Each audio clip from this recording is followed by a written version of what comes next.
All right, welcome back, everybody. Thank you for tuning in once again. Got my guest Kyle on with me. You've been a recurring guest. Really appreciate you coming out here to break down these rookie drafts and some of these one-on-one rookie values that we will compare. Some pretty popular questions that people have out there as they're going through these rookie drafts. Once again, just going to start off by saying if you're not already following along, please follow Twitter, YouTube. Those are the two biggest social media channels. Pretty new channel, just trying to get started. But without further ado, I'll keep the introduction short, and I'll go ahead and I will switch us over to some rookie mock drafts, or actually not even mock drafts. These are completed rookie drafts. Kyle, you and I are in two of these together, but these are three of my leagues. At the very top, we have Sean and Friends, and in the middle, Zate's Dynasty. These are both full PPR, 12-team Superflex leagues, no tight end premium. And then at the bottom, we have a league called Dynasty Pros, another 12-team Superflex, half PPR with tight end premium. So without further ado, we'll go ahead and just kind of jump in and dissect these three drafts, compare some of the differences that we're seeing, some of the popular questions that are coming up and decisions that people are making, and then we'll compare some rookies individually one-on-one. But Kyle, I'll just go ahead and pass it immediately off to you. What are your thoughts? You've had a couple of minutes now to look at some of these drafts. Obviously, you're in two of them with me. Is there anything initially that jumps out to you? Yeah.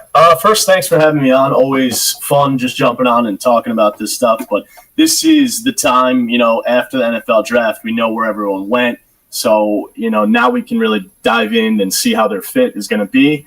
The first thing that jumps out is, I think, in the Sean and Friends, in a Superflex, to see Cam Ward go 7 seems a little late. And, Dart not going in the first, I can see that. But I think, it's going to be trending. He's going to start going more to the late first as well. So the QB's not going in that one.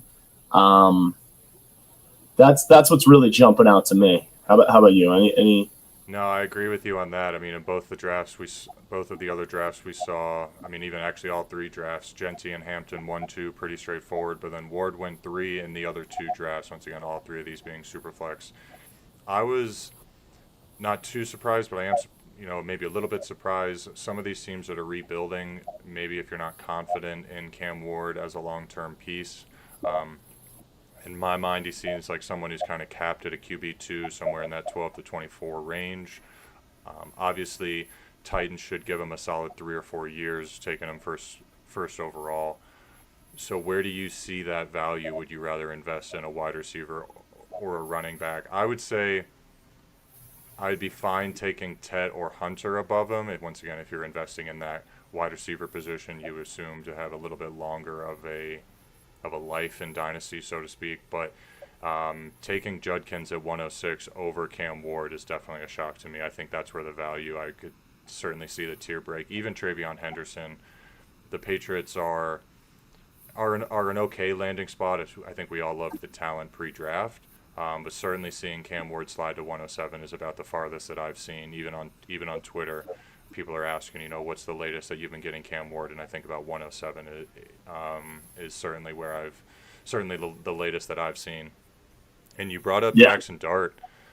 Surprised that he fell to the second round in both of those drafts. Just the uncertainty of, once again, that quarterback position with this draft, but also the strength of some of the other positions, really the strength of those running backs. And a lot of people are really loving this tight end class.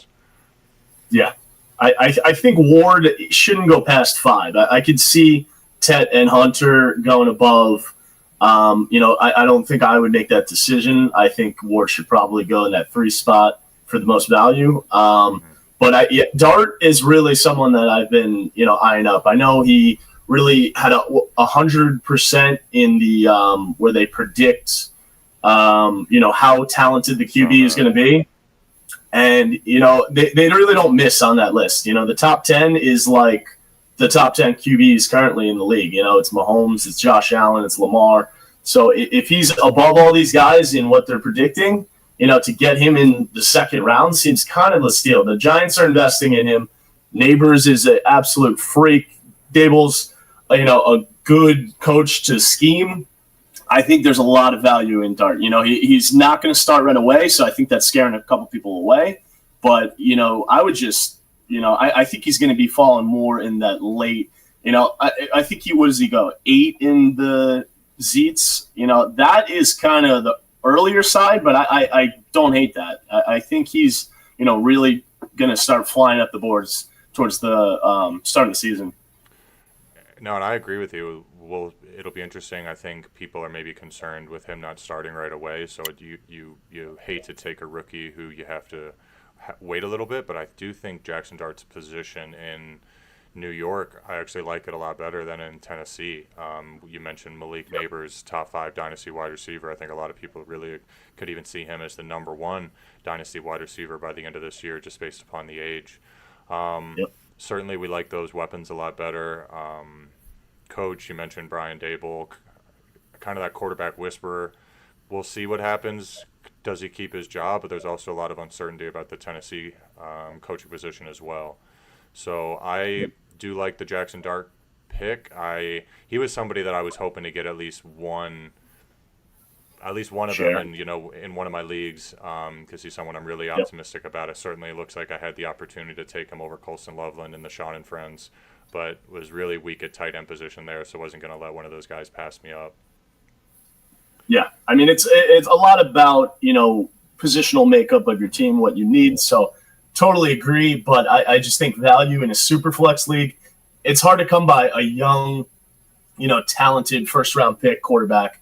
If you're passing on him, you don't get many shots of being an early pick and grabbing some of these guys. So you got to take advantage. That's my feeling.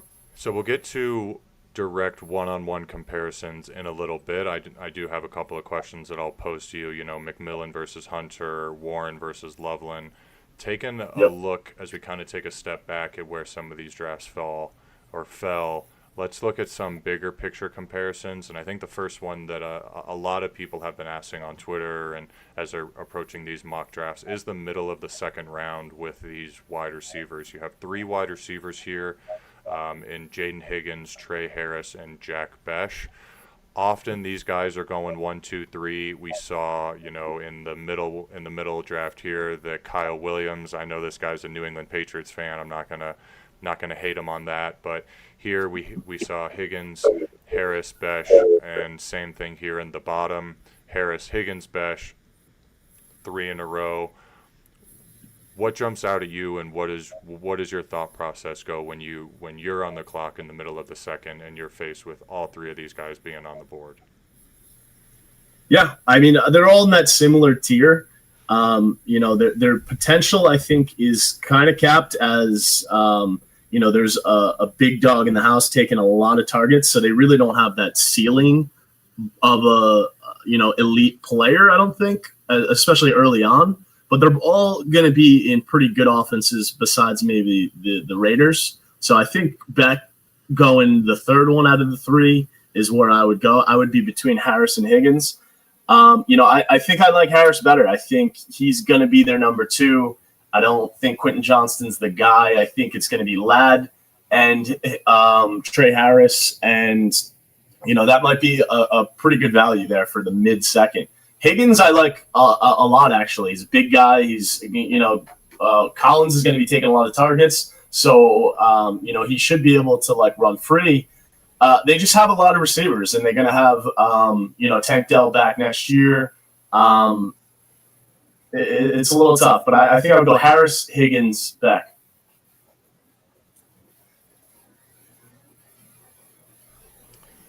Sorry, just responding to a YouTube comment. She said Harris, Higgins, and Besh. I definitely would have, I think, Higgins and Harris above Jack Besh, although it's interesting. Jack Besh, I think, has the best opportunity to step in day 1 in year 1 and be the wide receiver 1. What does that ceiling look like with his archetype, so to speak? He seems as a smaller white guy, I guess, that he's going to maybe be capped at a wide receiver 2. Does he have the potential to actually be the wide receiver 1? And what do the Raiders do moving forward? Do they end up finding a alpha wide receiver next year? But between Higgins and Harris, I've been leaning Higgins more. I think I wish had a little bit more time. So a lot of these drafts and a lot of your rookie mock drafts take place almost immediately after the NFL draft. So like we had a question on YouTube about no Xavier Restrepo in these deeper leagues, and unfortunately he went undrafted. I mean, he ended up signing to the Tennessee Titans, and we like that connection with Cam Ward, and he's flashed in rookie camp, but you have to make these decisions within a day or two after the NFL draft, and you're going a lot off of the NFL draft capital. So even in the fourth round, you're still taking guys who are, late day 2 and early day 3 picks. Obviously, I'm kind of laughing when I see Isaiah Bond go off the board as an undrafted guy, but someone who was really hyped in the pre-draft process. I don't even think he's signed on a team now. I think that's just someone going off of the sleeper ADP. But going back to Higgins and Harris, Higgins I've liked with the opportunity across from Nico Collins to really step in day one and be a contributor in a pass-happy offense. I think we're not really sure are the Chargers going to run the ball more with the Marion Hampton. What does Harbaugh and Greg Roman want to do? Trey Harris certainly has that, once again, that archetype to possibly be the wide receiver one, but he's also competing with Ladd McConkey, just as Jaden Higgins is competing with Nico Collins. So I think they both profile more as guys that are going to hold their value long term in the NFL, and probably will be capped at wide receiver too. But I forget. Did you have Harris or Higgins first? Because I think I'm going to say Higgins, Harris, Besh in that order. Yeah. I mean, we're close. I did have Harris over Higgins. Okay. I think you might be right with the Houston being more of a pass happy versus the Chargers being a little more run first. That could go into his advantage. I just think Harris is going to get more targets still. Higgins is more of that deep ball guy to stretch the field and, throw a jump ball to him. So, and Nico's kind of all over the place. He's going to get, 150 to 175 targets probably. So is there going to be enough to spread around that much? No, I definitely agree. Let's move on to a couple of kind of some comparisons that we won't get to later on. Let's talk about these tight ends in the middle of the draft. We certainly know Colston, Loveland, and Tyler Warren at the top. We'll get to them a little bit later when our one-on-one comparisons. What are your opinions on some of these middle tight ends? So we have Mason Taylor, Terrence Ferguson, Arroyo to Seattle. You could even throw in Harold Fannin. I would say those are the four. We have some slight differences in these drafts. In the middle draft we see here, we had Terrence Ferguson as the third tight end off the board. The other two have Mason Taylor going at the end of the second, so that's about where these other tight ends are starting to fall. And then even in the Dynasty Pros at the bottom, Terrence Ferguson actually fell to the fifth tight end off the board with someone taking Elijah Arroyo above him. So very much differences in that. It looks like Harold Fannin, based upon that draft capital, kind of stuck behind Njoku. I think we all loved him in the pre-draft process, but it does look like he's fallen behind those other three. So let's just stick with Taylor, Ferguson, and Arroyo. What are your comparisons there? Do you feel like one of them has an opportunity to break out sooner than another? I mean, so tight ends rarely do have the rookie breakout. I think people are hoping for it, how things have fallen in the last couple of years. But what are your thoughts on those three players? Yeah, I think Taylor and Ferguson are definitely that 1-2 that, both are in a good spot. Both, I think the teams highly value. They take it in the second round. And I think I would lean Taylor because the Jets really don't have a number 2 option besides Garrett Wilson. I think Taylor is going to be that number 2 passing option. I mean, it's going to be Breece obviously getting a lot of dump offs, but they don't have a wide receiver 2 or 3 really that is going to be hogging the ball. So I think the targets really favor Taylor. Ferguson I like a lot too, though, and it's going to be higher scoring offense. He could be that a red zone target. So I think either one of those two could go 1-2. Arroyo and Fannin I think are more projects. I think they're super talented guys. It's possible to take a flyer on them, but I wouldn't be expecting them to, have a big jump, especially year one. Fannin's more going to be learning by Njoku, and hopefully in a few years, he'll be able to take over that role. But I wouldn't expect much from either of the second two in the early years. Yeah, I agree with you in that, especially as I mentioned with Fanon. Now, David Njoku is going into the final year of his contract. Certainly, we would expect to see if he has another great year that the team is likely to extend him and not just automatically move on to the rookie. But it is something to keep an eye out for. I feel like they have similar. I don't want to say play styles. It's too hard to compare, a rookie to a guy that's been in the league for 7 or 8 years. But I think they're really looking for that next guy up as Njoku starts to get older and trying to figure out where that value lies. So I do agree. Yeah. I think Taylor and Ferguson I would probably have slightly above Arroyo and Fanon. But I do like Elijah Arroyo. He was someone that was, once again, in the pre-draft process, really high. I want to say he was a lot of people's tight end 3, depending upon where you had Fanon ranked after that amazing college year. But what is Seattle doing? What is that offense going to look like? Really just seems like a project. And once again, if you're willing to wait a couple years for these guys to grow and kind of become NFL players, I certainly don't hate the pick. Yeah, Arroyo is a freak athlete, and it took him a little time to get there. His college career, he was injuries and just not as effective the first couple of years, and then really exploded in that final season. So, is he trending in that direction? Is he going to stay healthy? Is he going to fit in that offense? They also have Fant, who is probably going to be taking up some targets. And it's a new QB, it's a new system. There's just a lot of question marks surrounding him. I think he's like a great talent. So, you want to grab those elite talents that are almost wide receivers playing tight end, So those are the guys that you want to take a dart throw on, but I just wouldn't expect anything early on. It's really interesting just to kind of call you out on how some of these drafts went. So if you're just tuning in, Kyle and I play a lot of leagues together. He and I are in the top league and the bottom league together. The top league, Kyle, here in the middle of the third, you took Ferguson over Arroyo, who just went 2 picks later. And then in the bottom league here in Dynasty Pros, at the 301, you actually took Arroyo over Ferguson. So are you trying to just kind of spread yourself out? You don't want to put too many of your chips in one basket. What's your thought process there? Because once again, some of these listeners who may still be going through rookie drafts are going to be faced with the same decision. Yeah, I mean, that was my exact thinking at the time. If I was between the two, I like to have spreading my shares of players. I kind of did that with the Loveland and Warren in a league. I was like back and forth, and I had Loveland in 2, so I took Warren. So this was kind of that, and it was also very quickly after the draft, so I didn't have a lot of time to think about it as well. I think if I had one league and I'm picking between the two, I'm going Ferguson 90% of the time. So, that one might have slipped. You always don't have the perfect pick at the time. Things change, but I think Ferguson's potential in that offense, but at the same time, how long is Stafford going to be there? So there's a lot of factors to think about, but it's mostly just if it's close, you want to spread your shares of people. Yeah, I wish I kind of took your advice on that. I ended up investing mostly in the same players, across most of my leagues. I have multiple shares of Egbuka. I ended up having the decision between Harvey and Johnson. Ended up leaning Harvey in a lot of those decisions, as well as Loveland and Warren. Ended up leaning Loveland.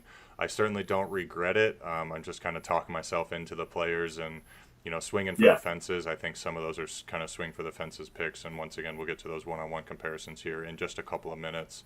But it's a great strategy, once again, depending upon how many leagues that you're in. Do you want to spread yourself out? Do you want to just invest all in the same player? Because then if that player hits, then every single one of your leagues is good. But once again, if that player fails, it's obviously going to go in the other direction. So it's really interesting strategies once you get into multiple dynasty leagues. It also makes it a lot more fun to have, to spread yourself out and be able to watch and cheer for all these players. But then it makes it even more difficult on a Sunday when you're looking and you go, well, I need Harvey to do good in this league, but not too good because I'm playing against him in this league, and you get into those fun matchups. Any final thoughts on these tight ends? And I have one more comparison for you, a question about how these drafts are going. I mean, we didn't really touch on the top two. I'll just say a quick, Warren, Loveland, I was originally liking more, and the more I've been thinking about it, I really think Warren's going to be slightly better. I think he has the potential for more targets early on. I think their quarterback struggles are going to rely on, that over the middle open guy. They're going to scheme him, for those quick routes. So I've been kind of leaning Warren over Loveland, even though in the beginning I was leaning Loveland over Warren. So I go back and forth between the two. They're both going to be studs, but I really think Warren is going to be a freak. Oh, I think they're both going to be amazing. And yeah, we'll get to those one-on-one comparisons here in just a few minutes. I have one more question. Once again, we're breaking down these rookie drafts. For those of you guys who have maybe still not done your own rookie drafts, I actually have one league that doesn't draft until June. It's a league I'm not the commissioner of, so I don't get to make that decision. But there are probably still some leagues out there, or if you're doing best ball, if you're doing whatever it may be, and you're coming across these decisions, there's a lot of tough decisions to make. So the last question I have for you, Kyle, is outside of the round, let's say round 2, and we'll running backs, and we'll do in the NFL draft the day 2, early day 3 running backs. So we're not including Cam Scatterbo, Bashal Tootin, and I'll even say Jaden Blue, because I'm pretty sure he got pretty decent draft capital, and I think a lot of people are excited for him in that scheme. He really does seem to be once again kind of moving up in these these rookie drafts as kind of that next man up.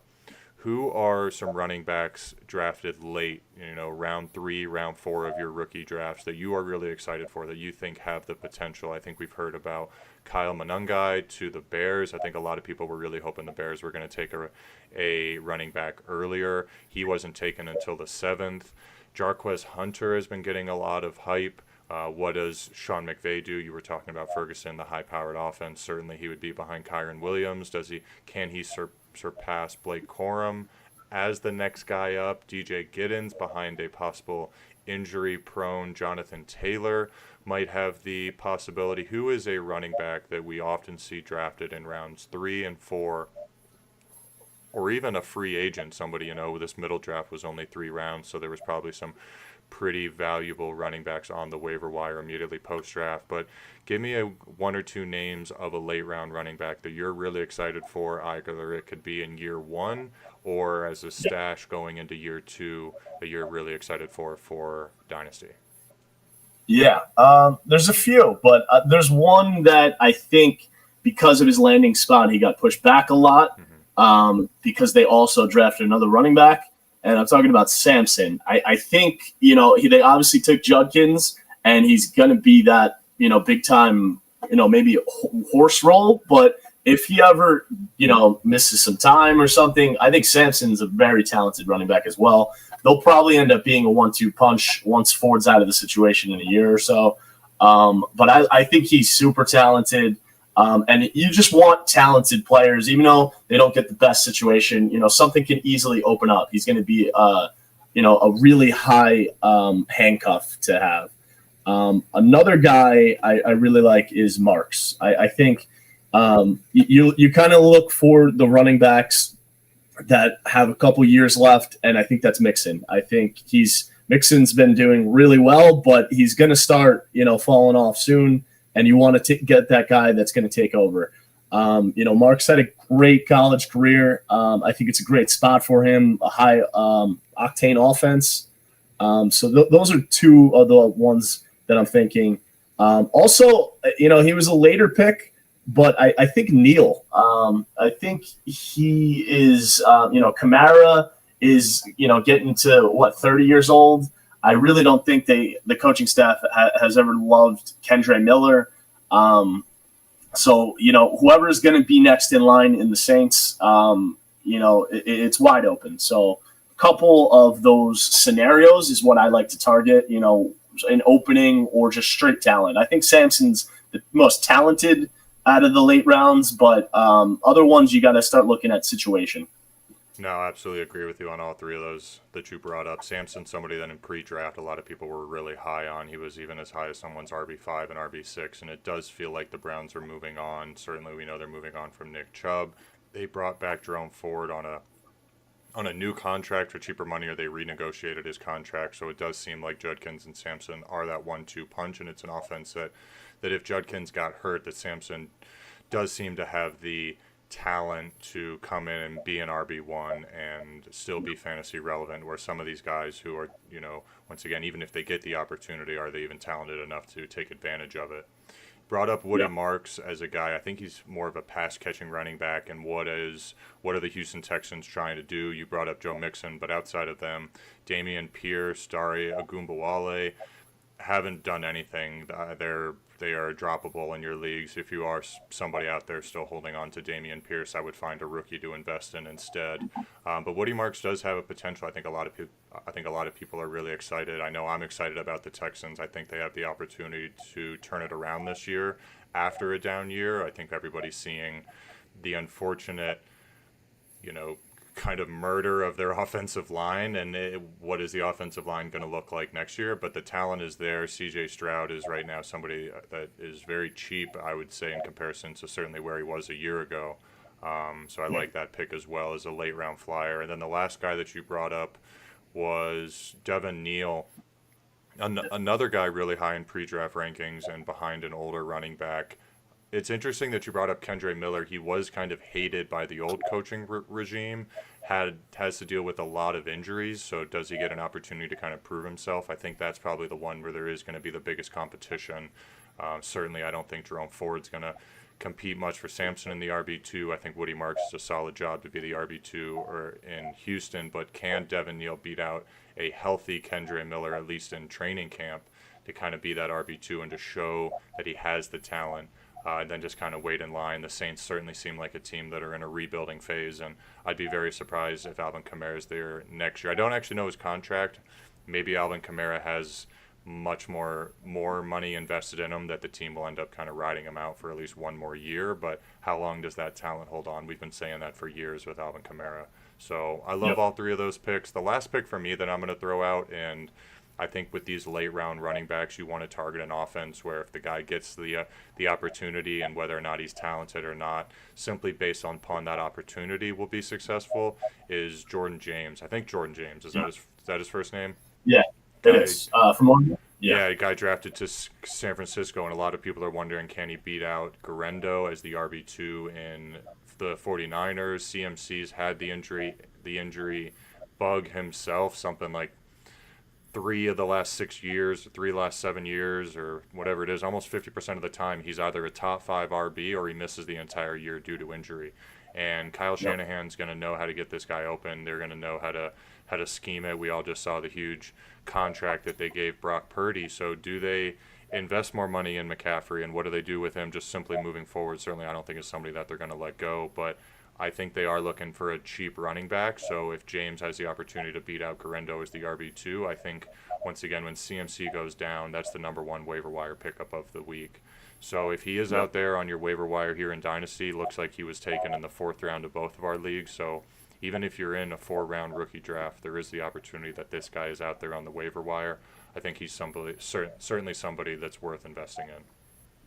Yeah, no, that's spot on. And I was going to throw him out there too after you were going, but a lot of it is situation, and they got rid of their 2 backups in Jordan Mason and the guy that always gets hurt, Elijah Mitchell. So it's wide open. Garendo was a 6th-round pick the year before, and he's the backup to CMC, who seems to get hurt a lot. And this is a great offense to be in. So definitely the potential's there, especially for a late flyer pick that you can get at 412 or possibly undrafted.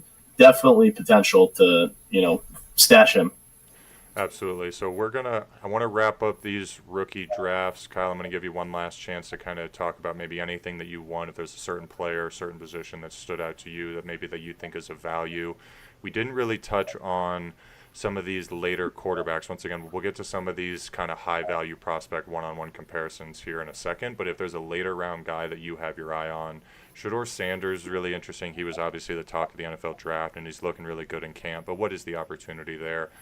So I really like Will Howard as a guy who has potential to invest in. What is Pittsburgh doing? Once again, if they're a team that finishes 500, 9-8 like they seem to do every year, and they don't have a top pick next year, I like him a lot better than I like Mason Rudolph, even if they bring in Aaron Rodgers for 1 year at the most. Will Howard seems like he's in a pretty prime position to at least be a starting quarterback. He's a guy that is going late. Certainly guys like Milroe and Shuck, based upon their opportunity and talent, are going to be sliding up your rookie draft boards. But I like Will Howard as a late round target, especially in Superflex league. Somebody, if you have a taxi squad, you can just stash, and I think there's a really strong chance a year from now that you have a starting quarterback.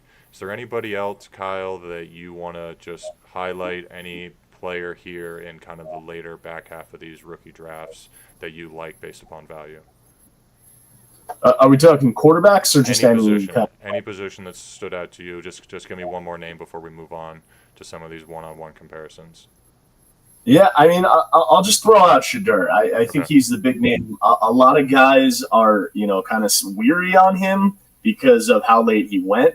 But overall, I think he still has a great chance to become that starter. And, the talent's there. It's a lot of the things he needs to fix are, his attitude, his, the way he handles himself. I think that's what he really just missed the mark in the interview processes. He acted a little too cocky and he rubbed people the wrong way. But the talent's there, and they need a QB. They're desperately looking. They also drafted Gabriel, so a lot of people are thinking he was drafted first. He's going to be the starter, but Shedeur can easily win that job. So, I think that is some pretty good value for a third-round pick who was possibly talked of being a first-round pick leading up to the draft. So I think he's a nice flyer for that range. I absolutely agree, because when you're taking guys here in the third or fourth round, you want to draft upon talent. Landing spot is great, and what's the opportunity in front of them. But I think we would all agree that Sanders is probably more talented quarterback than Dylan Gabriel. What are the Browns doing? Kenny Pickett, are they a team that do they suck again this year and they have another top 5 pick next year going into a much stronger 2026 quarterback draft class? So really interesting. But if he has the opportunity, I think he is someone that we were all, once again, really high on in the pre-draft process. So all it takes is someone just to get on the field and flash to kind of secure that spot. Well, great. Let's go ahead, Kyle. I want to move on to some one-on-one comparisons. So there are some individual rookies that we're just going to break down here. I'm going to start off with 2 rookies that so I do have a list here. We'll just start off with these 2 rookie running backs. So Kaleb Johnson and RJ Harvey. I think it's tough because in the pre-draft process, I don't think Harvey was as high on a lot of people's draft boards. I think the Broncos taking him in the I believe round 2 was a bit of a shock. Johnson falling was a bit of a shock. I think a lot of people weren't. I heard was the Iowa offense and offensive line just so good, and the holes that he was running through just that great. He was somebody that actually was kind of falling down some people's draft boards as we got closer to the NFL draft. But the big thing when comparing these 2 guys that we've heard is the age difference. Kaleb Johnson only being 21, RJ Harvey being 24. 3 years in dynasty football is a lot, but we often say, and you'll often hear, you got to think in a 2 to 3 year window. And I think with rookie running backs, you really just want to think about their rookie contract, the next even 3 to 4 years. What does that look like? You really don't want to be projecting 5 years, 6 years out. You'll never win a championship thinking like that. So I'll keep it kind of short there in this initial introduction. But Kyle, give me your thoughts of RJ Harvey versus Kaleb Johnson, and what would you do if you were on the clock of a rookie draft? Yeah, this is a really close one. This is kind of one of those ones where if I had the same pick in 2 drafts, I would pick both of one of one and one of the other. I think it's that close. I think Harvey is probably going to be the better bet in year 1. He's going into a great offense. They really don't have another running back to compete for major touches with him, whereas Kaleb is going to be probably close to a 50-50 split with Jalen Warren. And they have some question marks on offense. Do they even have a quarterback? So Caleb's a little riskier with his situation. I think his age is a huge factor. In a year or 2, he could pass Jalen Warren. Their offense could be, based off of the running game, and it's based around him. So I kind of like his long-term potential, Kaleb Johnson, better. But RJ Harvey, I think if I'm ready to win now, and I think I could compete for a championship in the next year, I would go Harvey. I think that's a good way to think about it. Are you wanting to compete right away or are you not? I think we were all loving the Denver Broncos as a landing spot for any running back, and regardless of who they took and regardless of what round they took him in, that person would fly up our draft boards. So I know in a couple leagues that I'm competing in, I was leaning RJ Harvey. I think in redraft formats, you're going to see Harvey rated slightly above. Yep. As you mentioned, very little competition. What is that? But can he survive? I mean, even, I don't want to, survive's a bad word, but looking at these body types, I mean, we got 5'8", 205 versus 6'1", 224. Kaleb Johnson just projects as an NFL stud. He projects as someone that's going to have a long career, and especially as long as Arthur Smith is in that offense. I've heard some rumors, or kind of, I don't want to say rumors, but some really interesting press conferences since they were selected where Mike Tomlin came out and said that Kaleb Johnson looks like someone that can take a full workload and someone that they want to give a full workload to. And then the next press conference, they come out and say that Jalen Warren is still their starting running back and still the RB1. Now, is that just the off-season talk, and once these guys get on the field and they see what's in front of them, that they're going to go, okay, Kaleb Johnson's absolutely more talented than Jalen Warren, and in that run-first offense that Arthur Smith runs, do they just give him 20 to 25 touches a day? But a lot of guys, and which is why I think, or another comparison, which is why I think we saw, for example, Henderson in pre-draft often ranked above Judkins, is that big playability. And I think that's what RJ Harvey brings, especially in that Denver Broncos offense. So really tough decision here. I've been leaning and selecting RJ Harvey in my draft simply as, once again, as I mentioned before, thinking in that 2 to 3 year window. Yeah. I don't care when he's 28 years old and he's looking for that second contract. If I got 4 amazing years out of him, then I'm going to be plenty happy. And that's really all I'm thinking about. Any final thoughts on these two guys? No, I just think I would lean Harvey as well in most leagues, as long as I was, looking to win now. That's what I would say. Yeah, and that actually reminds me of another point. Even if you have Harvey but your team kind of sucks, if this guy ends up being a top 12 running back, you can immediately flip him because, once again, next year he's going to be 25, then he's going to be 26. How long do you want to hold on to a old running back if you are not competing right away? So if you end up being on a team that's rebuilding and you have RJ Harvey, I actually like kind of maybe moving on from him. I would say even this year, people are really excited. They're going to say, oh, a rookie running back that's breaking out, would love to get my hands on that and pay up. But if you don't think you're going to compete for 2 to 3 years and you have Harvey on your team, I like the idea of even just moving on to him as he gains even more value as the next year or two goes on. That's probably smart. Let him ride it out for half the year. If you're not doing well, then trade him and start it over, get another pick or two. Absolutely. Want to switch over here to a couple of first-round wide receivers. These were absolutely the first 2 wide receivers that we saw go off the board, and Travis Hunter and Tetairoa McMillan. The Jaguars came out and said right away that in Liam Cohen's offense that he will be a starting wide receiver. I think that's where they plan to focus on him. Does he end up getting some cornerback snaps? What does that do about his injury concerns? I'll just throw it right to you, Kyle. What do you think if you were on the clock and having to choose between McMillan and Hunter? Yeah, I think I'm going Hunter in almost all scenarios. I think he's just, a better football player. Tet is, a freak athlete, and the potential is definitely there for him to be great. I just don't think he's great yet, and it's going to be a little bit of a situation. He's going to Bryce Young, who's a small quarterback. He's had some struggles over the years.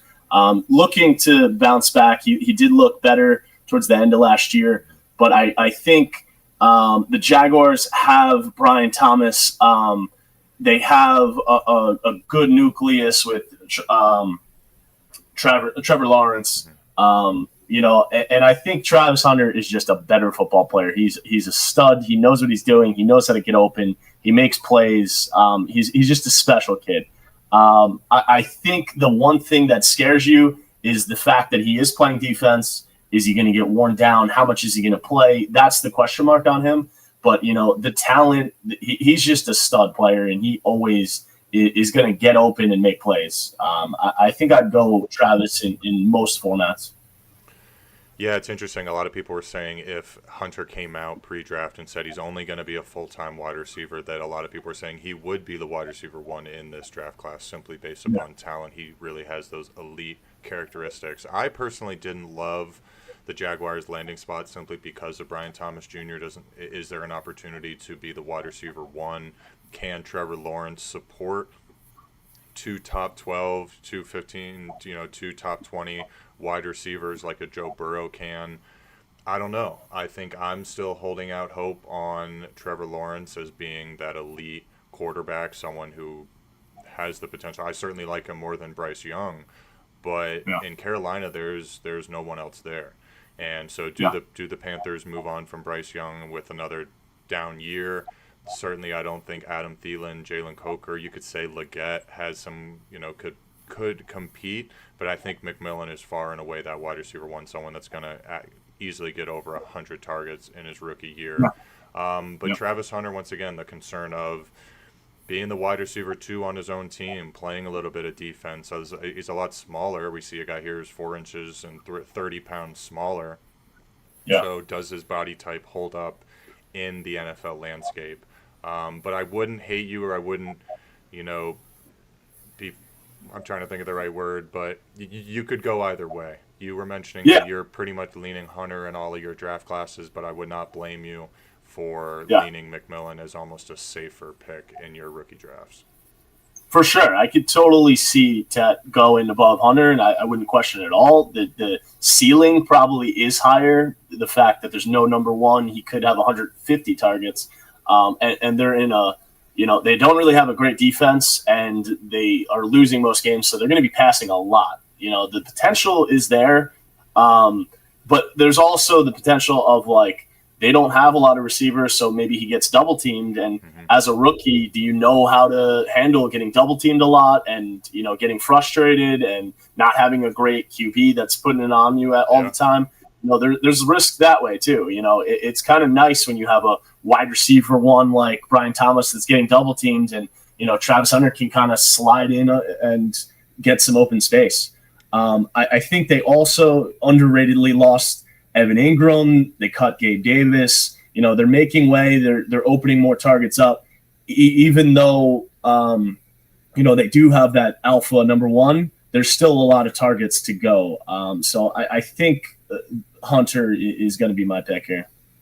Yeah, you brought up a really good point just then, and I'll round this out with Brian Thomas being on the other side of the field. That certainly opened up the field for Travis Hunter and Liam Cohen. We saw in Tampa Bay with Mike Evans and Chris Godwin. A lot of people would say that Mike Evans is the wide receiver one, but if you remember last year before Godwin went hurt, he was a top 3 or a top 5 wide receiver in fantasy. So Cohen knows how to get his guys open, knows how to scheme these guys for talent, and he is a coach that is really excited about getting Travis Hunter in the building. Yeah.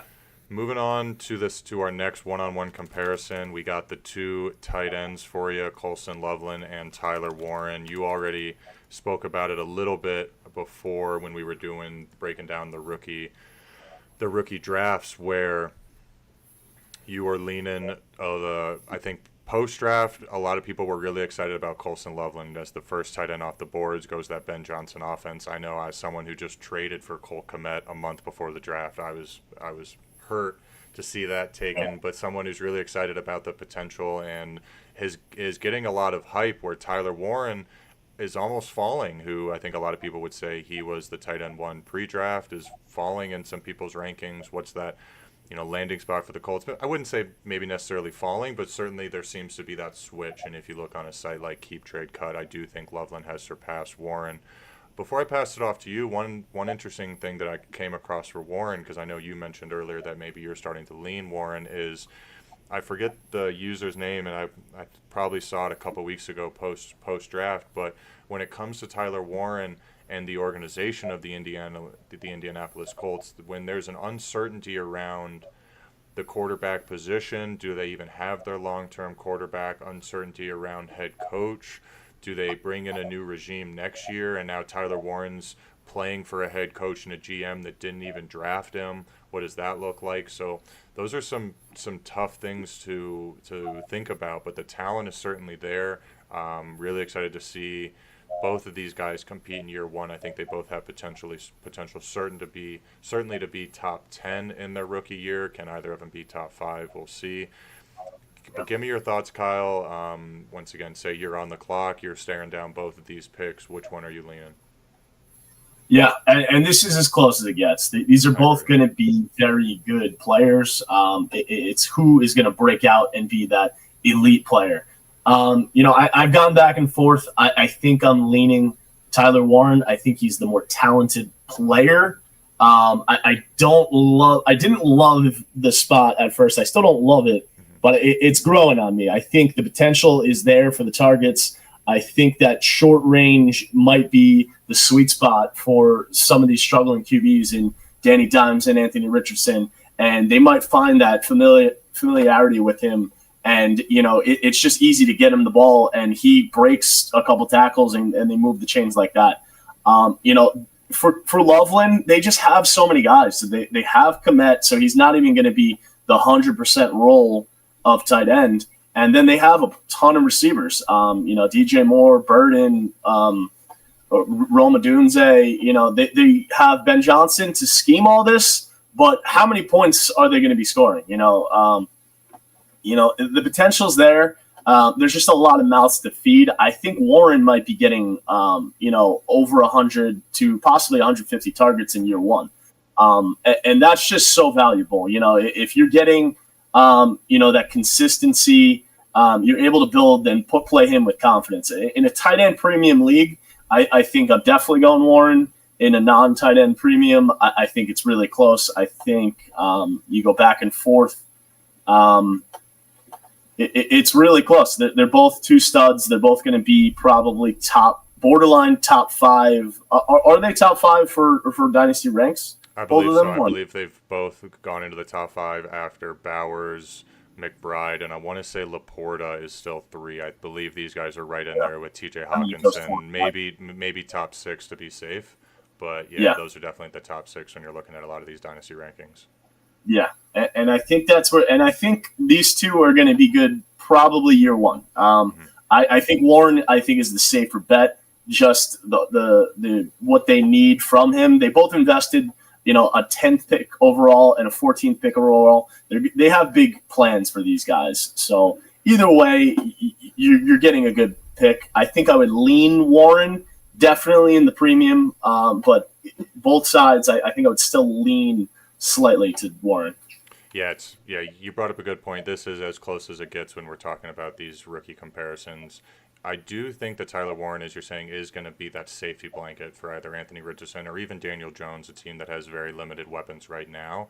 So I think in a tight end premium league, you're right, that it is likely that Warren sees more targets and overall gets more receptions in year one. And I do think a lot of people, though, about Colston Loveland are really excited about that high-powered offense, although there are a ton of mouths to feed.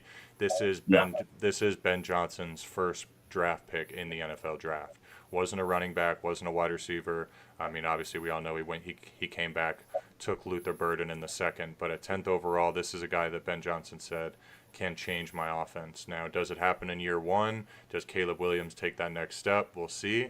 But I agree about Warren has the opportunity certainly to get more targets in year one, less competition, and once again, can Anthony Richardson throw the ball more than 20 yards down the field? I guess he can when he chucks it up to Pierce, but it just he's got a cannon, but it's not very accurate. So it's a lot easier to throw the ball 10 yards down the field than it is 50.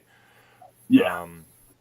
Any final thoughts on these two guys, or you good for me to move on to our last one-on-one? I would just throw it out there. I think Loveland's going to be that guy that's going to score more. Like he could possibly see 10 touchdowns in year one. Warren, I don't see that as much. Probably get like the 5 touchdowns. Very limited in touchdowns. I agree. Yeah. A lot more. I would probably think he's going to see double the targets close to it and double the catches. So You got to value that and the consistency of that a little more than the touchdowns, which it can vary. So No, that's a good point. I think you are likely to see Warren get more receptions and targets in year one, but if I had to guess which one would get more touchdowns, I would certainly lean Loveland. yeah, I got one more rookie comparison value. I actually got a couple of late round guys for you. I'm gonna throw out some names that probably maybe weren't expecting me to throw out here. okay, But I got Pat Bryant and Jalen Royals, two guys that don't even have their picture taken on Sleeper. Pat Bryant is someone that I, as in the post-draft process, have become really excited about. Actually, the more I've kind of read up on him, the opportunity in Denver, taking him in round 3, really where some of these wide receivers were just falling. The guy, Tesla to Detroit. I think a lot of people were really excited about Kyle Williams, and he's gone up in sleeper ADP. If you've been drafted recently, he's now appropriately ranked. But Pat Bryant is somewhere as wide receiver 24, 25 on sleeper, and pre-draft process was not on a lot of people's boards. And then, but I would say, but I'll leave it at this, has the opportunity to be the wide receiver 2, depending upon what you think about Marvin Mims. Once again, we love Sean Payton going out and picking his guy. I think he profiles very similarly to Cortland Sutton, who's only getting older. And does he have the opportunity to be the wide receiver 1 someday? Possibly. But once again, just an offense that we're really excited about. And then Jalen Royals was, once again, to the Kansas City Chiefs. I believe he was taken in the 4th round of the NFL draft. Profiles very similarly to Rashee Rice. Is Rashee Rice on this team a year from now with the looming suspension? And he'll probably be on the team, but guys had some off-field issues. And what is the opportunity that Jalen Royals has? Probably behind probably likely to be wide receiver 4 in year 1, behind Rice, Worthy, Hollywood Brown getting back. But someone out of Utah State we were really excited about. I think a lot of people would say that they had Royals ranked higher than Pat Bryant in their pre-draft rankings. What are your thoughts on these two rookies? You're staring them down in the middle of your 3rd round rookie draft, where you're taking a guy on talent and that potential. Who are you leaning towards, Kyle? Yeah. And I'm thinking probably I would go Pat Bryant here. Okay. The situation is just a lot better. I think the Broncos are really looking for another receiver to step up. They really only have Sutton that they can rely on. So they're really searching for that number 2 guy that he can emerge even in year 1. Royals, the landing spot, it's nice to be with Kansas City, a great offense, but they just have so many receivers. And, Worthy is Rice is probably the guy that's the most question mark. If he were to something happen, it opens it wide up. But Rice has been a great player for them. It's been Mahomes' favorite target. He obviously got hurt and has the suspension, so he's missed a bunch of time. But, they love Hollywood Brown. He was involved in the playoffs when he got healthy. He'll be around, and they might just keep re-signing him. Worthy, they love. They used a 1st-round pick on him. There's just not a lot. And the Chiefs kind of spread their receivers. Besides Tyreek Hill, they really haven't had a dominant receiver breakout. Rashee kind of had glimpses of that, but it's just not enough for me. I think Pat Bryant has more potential to emerge as that number 2 almost right away. And then as Sutton gets older in a few years, he can emerge as the number 1. So Bo Nix is a nice QB to, be paired with. And Sean Payton's a great coach to, it's just an emerging team with a much better situation. If they flip situations, I'd probably be thinking Royals. But Pat Bryant is just in a better situation. They invested the 3rd round pick. So, you got to put all these factors into the consideration. Yeah, I agree with you on that. I think we can leave it at that, where there's just so many mouths to feed in Kansas City. And does Royals even get an opportunity in year 1 or year 2? And what's that offense look like, as you mentioned, spreading it around? So I think pretty straightforward. Pat Bryant, who might not have been on someone's radar, might not have been on your radar in the pre-draft process, is someone he's certain to keep an eye out for as your rookie drafts are underway. Yep. Well, that is it for our one-on-one rookie comparisons. I have only two more kind of final questions for you, Kyle, as we kind of break down these kind of the market and the landscape of as I'm switching over my tabs, kind of the dynasty landscape nowadays. The first one is going to be about Derrick Henry, who, if you've heard, just signed a 2-year extension with the Baltimore Ravens, and a lot of guaranteed money, enough guaranteed money to say he will be the guy for the next 2 years, very confidently. I'll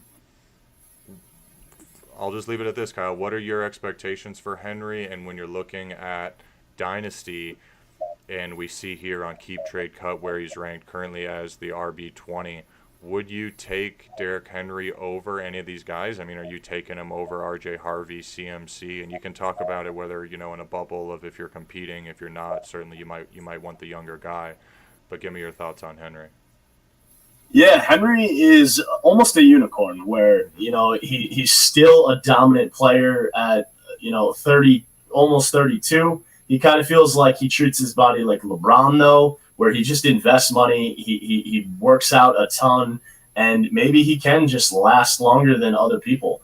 If he can last to 35 and he can have 4 more years, that is going to break records. I think he should be good for the 2 next years that they signed him for, and he's going to have 2 more big years. He's in a great offense.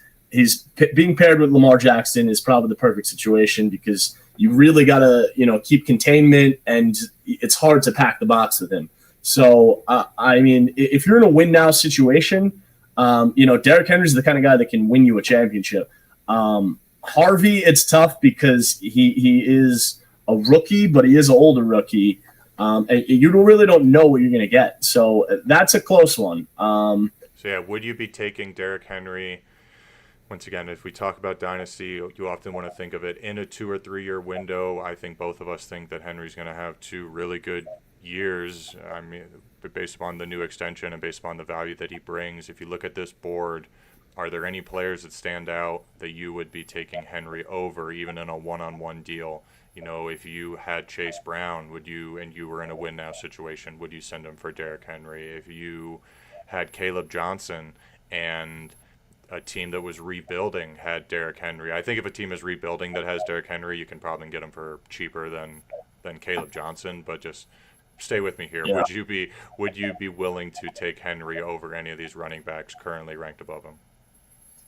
I mean, I think Chase Brown's in a great situation. They didn't draft a guy, so I wouldn't be doing Chase Brown. Kaleb Johnson's a little interesting. He seems him and Harvey seem a little interesting. I don't think they're sure things. I think it depends what kind of state you're in. If you need to win now and you need a running back, I think you can argue Henry over those two. McCaffrey is another interesting one because he's kind of in that same situation where he's getting older. He has a few years left, but he's a lot more injury prone. And, if you're going to say, they're both going to play 2 more years, I feel Henry is the safer option. If I was in a redraft league, I'd be taking Henry over McCaffrey. And I'm looking at this board. Actually, the name that stands out to me might even be James Cook, who I think is living off of that 16-touchdown season last year. And we love the age and we love the opportunity in Buffalo, but they didn't want to give him a contract extension. They're looking for any reason, seemingly, not to give this guy an extension. Now, that would be a bargain. I think if you had James Cook and you could get Henry plus something, I don't know, plus a second, plus an early third, or another throw-in player. We were just talking about some rookies, Pat Bryant as a throw-in. That may be someone that I'm willing to tier back from, if you would even consider that a tier back, because I think in redraft we would consider them very close, and I would even say in redraft it's likely that Derrick Henry goes above James Cook. So if you are competing and you're, once again, thinking in a 2-year window, I would not blame anybody for moving on from a guy like that for Derrick Henry, who has just shown year in and year out to be an absolute stud. Yeah, I mean, it's not a bad thought. I don't fully agree, just the fact that they didn't draft anyone running back to, really compete with him. Mm-hmm. So although they're not fully committing to him, they need him to have him. He's absolutely he is their guy. He's in the amazing offense. They really run their TDs in between Cook and Allen. So, he's still 25 and in a perfect situation. If he got a contract extension, his value is skyrocketing. So, it is a little risky for that fact that they haven't committed to him. But, I don't think I would be looking to get rid of James Cook right now. Okay. I think Kenneth Walker is an interesting one. He's had a couple injury situations over the years. He has Charbonnet, who was, a high-end picked right after him. And, maybe they're looking to give Charbonnet the load and, possibly move on from Ken Walker. So, that's one to think about. He's a talented player, but he's just gotten hurt a lot. Yeah, I think Walker's going into a contract year. What does Seattle do after this year? Certainly, we're talking about Derrick Henry because Baltimore just invested in him. He is the guy of the future, and so it really sounds like he may be appropriately ranked based upon his age. It's going to be really hard to move up if you want to take Henry over either of these rookies and get a little bit extra because someone wants to invest in somebody a lot younger, certainly in a rebuilding scenario. But it does seem like when it comes to Dynasty, if you're in a win now scenario and you want to pay up for that 2-year window of a top 12 running back, I'm not gonna blame you. I think it would be tough to give up a first, but it does sound like Derrick Henry's pretty appropriately ranked in the Dynasty landscape simply because of that age. And if you throw in the picks, what did they list? Like, where would the late first come in? So early first, mid first, we got Derrick Henry is a late first. So exactly that. If you just lost in the finals last year and you feel like you're a running back away and you're like, hey, I'm gonna be a top 4 team again in 2025, and therefore my 2026 pick's gonna be late. Go for it. Go swing for the fences because fantasy football is all about winning. It's fun to have these young guys on your team. It's fun to have the discussion of Harvey versus Johnson and whatnot. But at the end of the day, only one person can win each year, and Derrick Henry is absolutely a league winner. Yeah, exactly. Okay. Yeah. Well, I got one more question for you, Kyle. We're going to go ahead and wrap this up. I posed this to you pre-draft. Before we got on today, and it comes down to not only people doing rookie drafts, but people are probably looking to do startup drafts soon. I know I keep getting roped into leagues almost every single year, and the biggest question is, who is the 101 and who do you have as the 101? I think a lot of people would be saying Jaden Daniels. I know I'm scared to take a guy who just flashed for 1 year. I compare it a lot. I've been actually comparing. I tweeted about Jaden Daniels and Brock Bowers. Are they the C.J. Stroud and Sam Laporta of only 1 year ago? Where 1 year ago C.J. Stroud was the QB3 and now he's the QB 15 or 12 or something like that. Sam Laporta 1 year ago was the hotness and the tight end 1. Hasn't fallen too far. I think he's now the tight end 3, being surpassed by McBride and Bowers. But does Loveland and Warren take the jump and surpass Bowers, where 1 year from now somebody would say, man, I really wish I capitalized on that, because you can probably find someone to give you 2 or 3 first-round picks for Bowers, and where we could sit here and talk all day about what does that look like and what's that value. But simple question that I have for you, Kyle: startup draft, you're on the clock at 101, Superflex league, who is your pick? Yeah, I mean, Superflex league, I think I'd have to go Josh Allen here. The safe, he's done it for the past, at least 5 years. I think he's been a top 3 player all the last 5 years. It's just the consistency. He's still in his 20s. You're going to get a lot of time out of him. Daniels is a little too risky for me. Does he take a step back? How, even if it's not in real life, but it's in the fantasy where, he's not running as much or something. There's a lot of, we need to see more before I'm taking him that high. They list Jamar Chase at number 1. I think it's interesting. I could see it, but I think the QB value is just something you need around your team. You can find receivers that are plug and play guys, almost off the wire sometimes, or you can get a guy cheap, second round pick. You can get a playable guy. You know, elite QBs are just so hard to come by. You know, you just have to, center your team around a guy like that. So I would actually be between Josh Allen and Lamar. I think that would be my win. I think, but I would definitely have, I think, Allen, if I was on the clock, gun to my head, so to speak. Allen would be my pick at 101, and I would be leaning Lamar Jackson at 102. I think Jaden Daniels at 103 is probably where you start to have that discussion against Jamar Chase. You could even include Jalen Hurts and Joe Burrow in there, but the rushing upside of Daniels is hard to ignore. So in a Superflex league, I think 103 is where I would start to consider Jaden Daniels. Yeah, I think that's spot on. And he could be that next break-off QB. I think 3 is a good spot, and then all those receivers are all really close. Chase, JJ, and I think Neighbors is like almost in that tier now. That was going to be my next question, as I just thought about it to round this out, is are you at all considering Neighbors over JJ or Chase based upon this age right now in the startup draft? Yeah, the fact that he's basically a full 4 years younger than both of them, and hasn't dealt with good QB play at all, and now they finally bring in a couple of veterans. They have like a potential rookie that could come in and change the franchise. Things are trending up, and you're probably too late to get him. But Neighbors might be in that. I would put him just below that tier. I wouldn't take him over them yet. They're still in a Chase with a great situation paired with his buddy Joe Burrow, and they have T. Higgins on the other side. Justin Jefferson gets a little risky because of the new QB. Does McCarthy, do they go with a little more of a running style? Do they have the direct chemistry? They have a couple other targets, Addison, TJ Hawkinson. There's just a couple question marks. Obviously, Justin Jefferson's probably the most talented of any receiver in the league. He's probably the number one. But Neighbors is on that same level of talent as those three. It's just, will their QB play get up enough for him to make that jump into that tier?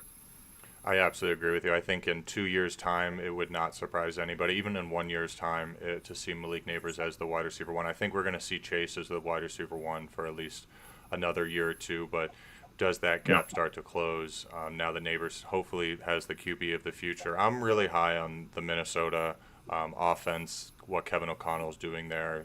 J.J. McCarthy, I think, is a very high value in startup drafts, and a quarterback that you could target as someone who hasn't even gotten to play in the NFL, but I think has potential to step right in and be I think he could be a top 12 quarterback this next year in that offense with the weapons that he has. So, totally agree. Great discussion, Kyle. I'm going to go ahead and wrap this up. I'm going to switch right back over here to Twitter. If you guys are still listening, if you're following along, please like and subscribe, all those good things. I post a lot on Twitter. We do live episodes on YouTube fairly often, different guests. Kyle, you've been one of my recurring guests. Really appreciate you coming on here and talking this out with me, these rookie drafts and some of these one-on-one player values. So really appreciate that. But if you're still listening, please follow along on Twitter. I am a pretty new channel, so just trying to get those numbers up. And with that, I'll go ahead and thank everybody for coming, and